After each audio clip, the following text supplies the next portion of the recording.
Hello friends, welcome to genius classes. Friends, इस video में हम करंट अफेयर का शो देखने वाले हैं जो हमारे एग्जाम के लिए बहुत ही महत्वपूर्ण होता है। देखो, डेली करंट अफेयर करने का ये फायदा तो है कि आप जब एग्जाम में बैठते हो तो आपको करंट अफेयर का प्रेशर नहीं होता।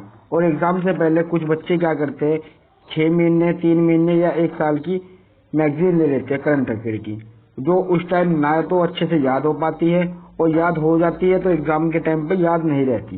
ठीक है, इन सब प्रेशर से बचने के लिए हमारे पास एक सबसे सिंपल रास्ता होता है, डेली 30 मिनट करंट अफेयर को देने का।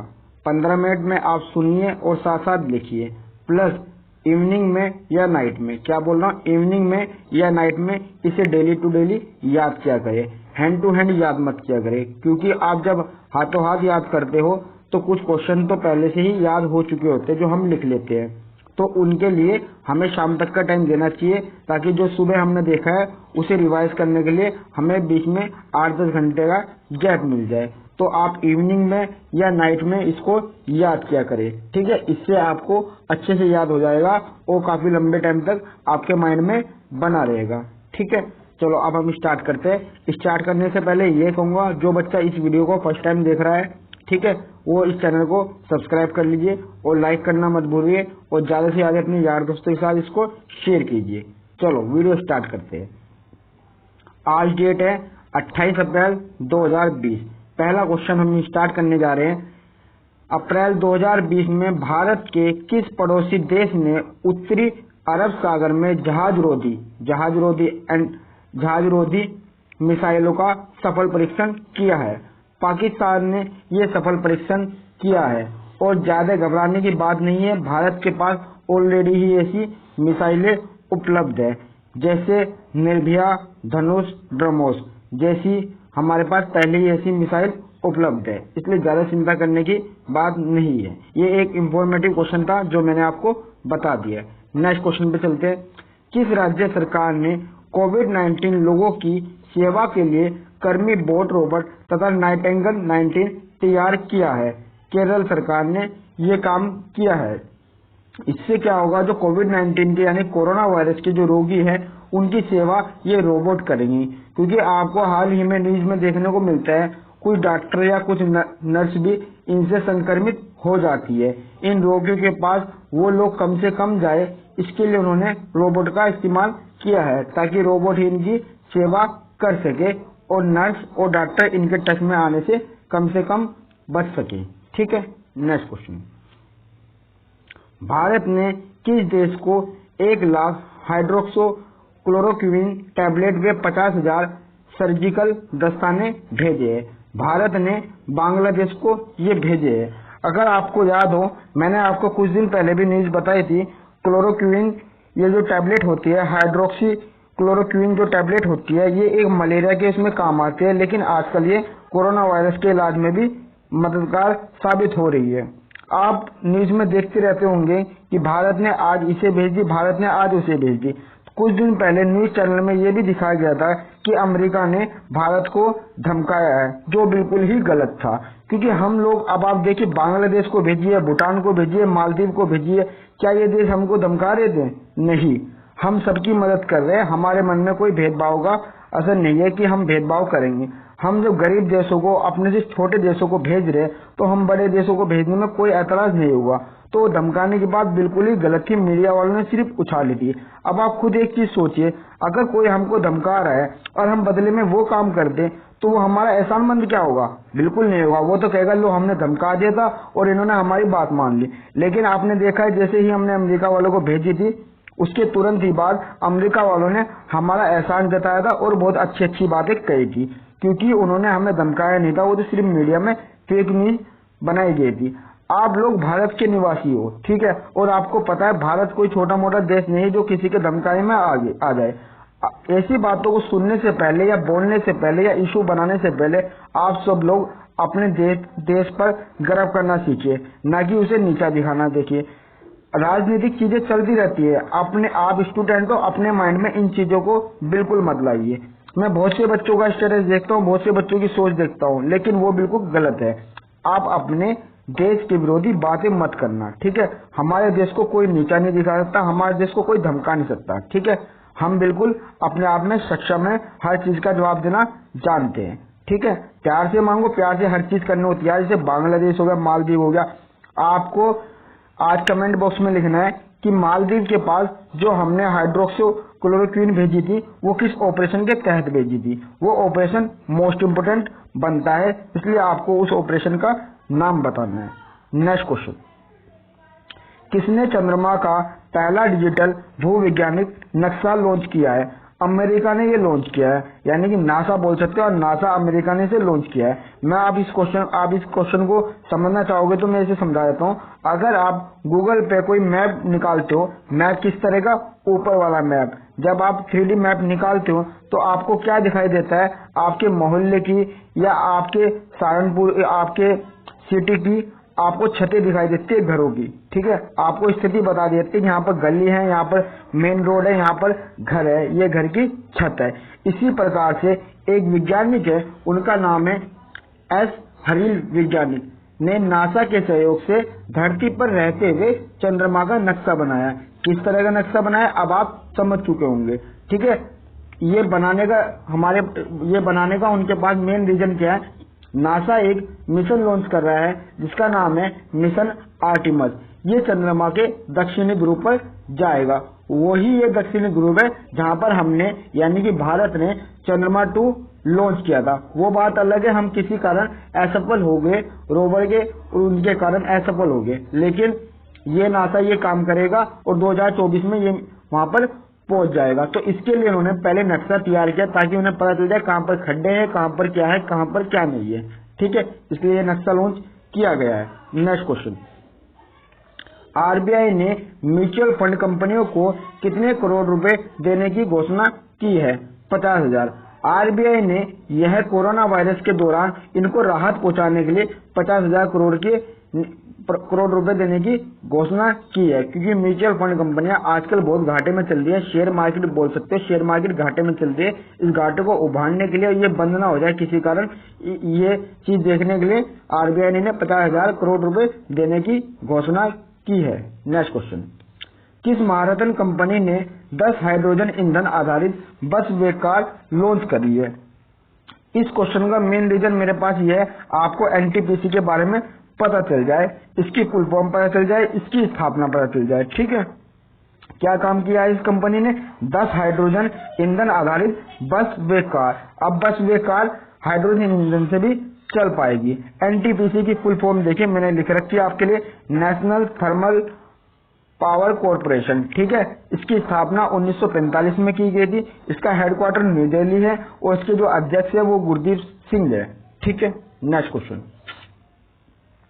हाल ही में किसने विकासशील देशों के $1 ट्रिलियन से अधिक ऋण को माफ करने की घोषणा की है?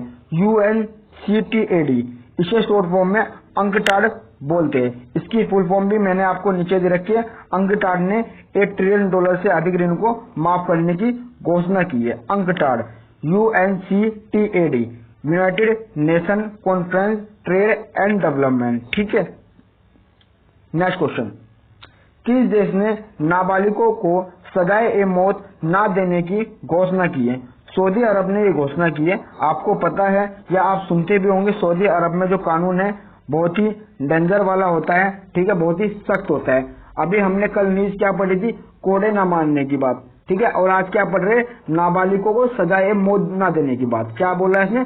नाबालिगों को, ठीक है, यानी कि बालिग जो हो चुके हैं उन्हें दे सकते हैं। जो नाबालिग है उन्हें 10 साल के लिए किशोर कारावास में डाला जाएगा, ठीक है। सऊदी अरब के बारे में मैं आपको कुछ बताना चाहता हूँ। सऊदी अरब में लिखित में संविधान नहीं है, यह शरिया के कानून पर काम करता है। मतलब वहाँ पर रिटन कॉन्स्टिट्यूशन नहीं है, यह शरिया के कानून पर काम करता है। सऊदी अरब के प्रिंस सलमान बिन अब्दुल अजीज ने यह काम किया है। कुछ टाइम पहले 2018 में, 18 की बात कर रहा हूँ, महिलाओं ने वहां पर ड्राइविंग की है और उनके ड्राइविंग लाइसेंस भी बन चुके हैं। अब आप देख सकते हो वहां पर किस तरह के कानून है। हमारे देश में यहाँ पर पूरी तरह से लोकतंत्र है, आप कुछ भी काम कर सकते हो, ठीक है, संविधान के दायरे में आके। ठीक है, हमारा देश सब देशों से और अच्छा, यहाँ पर लोकतंत्र जिंदा है। नेक्स्ट क्वेश्चन, किस IITM संस्थान ने कोविड-19 के लिए विलोकना सर्च इंजन विकसित किया है? ये किसने विकसित किया है? IITM ने विकसित किया है। IITM कहाँ का? ये केरल का है। ठीक है, ये होता क्या है, आपको पहले इसकी फुल फॉर्म देखनी पड़ेगी। फुल फॉर्म देखते हैं, international institute of information technology and management. आपको पता है एग्जाम में शॉर्ट फॉर्म वाले क्वेश्चन आ जाते हैं कि इनकी फुल फॉर्म बताइए या इनका संक्षिप्त नाम बताइए। ये क्वेश्चन उन्हीं में से एक है। ठीक है, इसकी फुल फॉर्म आपको याद रखनी है और ये कहाँ का है? केरल का है। ठीक है, नेक्स्ट क्वेश्चन, कोविड-19 के मरीजों पर प्लाज्मा थेरेपी का सफल परीक्षण करने वाला देश का पहला सरकारी अस्पताल कौन सा बना है? मैंने पहले ही डाला है इसमें सरकारी अस्पताल, क्योंकि कुछ वीडियो में या कुछ न्यूज पेपर में सीधा सीधा लिखा है अस्पताल कौन सा बना है। आपको जान लेना चाहिए सरकारी अस्पताल जो है king George medical university Lucknow बना है। ठीक है, जबकि प्राइवेट पहले से ही 4 अप्रैल को मैक्स हॉस्पिटल दिल्ली का वो बन चुका है प्लाज्मा थेरेपी में। ठीक है, अब कौन सा बना है? लखनऊ का किंग जॉर्ज मेडिकल यूनिवर्सिटी। ठीक है, सरकारी की बात करें तो किंग जॉर्ज मेडिकल यूनिवर्सिटी बन चुका है। अब आपके मन में एक डाउट होगा प्लाज्मा थेरेपी क्या होती है? अब आपको बता देते हैं प्लाज्मा। पहली बात तो प्लाज्मा क्या होता है? रक्त में 55% प्लाज्मा उपस्थित होता है। जो लोग हाल ही में कोरोना के प्रभाव से स्वस्थ हो चुके हैं, क्या बोल रहा हूँ, जो लोग हाल ही में कोरोना के प्रभाव से स्वस्थ हो चुके हैं, यानी कि उन्हें कोरोना था लेकिन अब वो ठीक हो चुके हैं, तो उनके प्लाज्मा में एंटीबॉडी का निर्माण हो जाता है। किसका? एंटीबॉडी का निर्माण हो जाता है। और जो लोग प्रभावित है उन पे ये एंटीबॉडी डाल दी जाती है, यानी प्लाज्मा डाल दिया जाता है जिनके अंदर एंटीबॉडी होती है, ताकि वो उस कोरोना वायरस से लड़ सके। अब जो अस्वस्थ व्यक्ति है उसके अंदर एंटीबॉडी डाली जाएगी, तो वो उसकी हेल्प से और एंटीबॉडी का निर्माण किया जाएगा, जिससे ये कोरोना वायरस से लड़ेंगे और उसे समाप्त कर देंगे। ठीक है, नेक्स्ट क्वेश्चन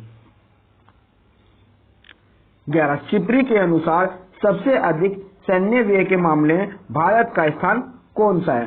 भारत का स्थान तीसरा है। किस मामले में? सैन्य व्यय के मामले में। ठीक है, यानी कि सेना पर कितना खर्च हो रहा है।